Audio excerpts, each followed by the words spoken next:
প্রতিদিন ওই একঘেয়েমি চা আর বিস্কুট, ব্যাস এর মধ্যেই আমি সীমাবদ্ধ থাকি না।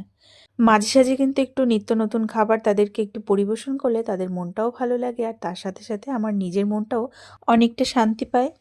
তাই কাল রাতে ভেবেই রেখেছিলাম যে দাদাদের আজকে সকালবেলায় একটু চিড়ের পোহা করে দেব। পোহা বা পোলাও যাই বলো না কেন, আমাদের বাড়িতে আর কারি পাতা গাছ নেই, তাই পাশের একটা বাড়ির থেকে কয়েকটা কারি পাতা তুলে এনেছি।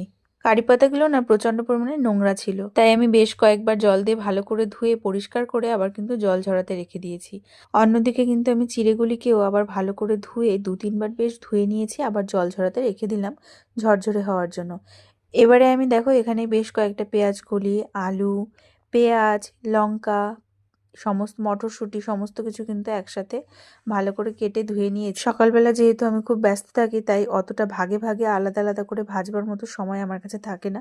এবারে কিন্তু তেল গরম হয়ে গেলে ওর ভেতরে একটু ঘি দিয়ে এবং সমস্ত উপকরণগুলো দিয়ে, তার সাথে বাদাম, কারি পাতা, একটু ফোড়নো দিয়ে আর চিড়েগুলোকে দিয়ে দিয়ে একটু নাড়াচাড়া করে নিলে রেডি হয়ে যাবে। কিন্তু অবশ্যই ওর মধ্যে একটু চিনিও অ্যাড করেছিলাম, না হলে ভালো লাগবে না।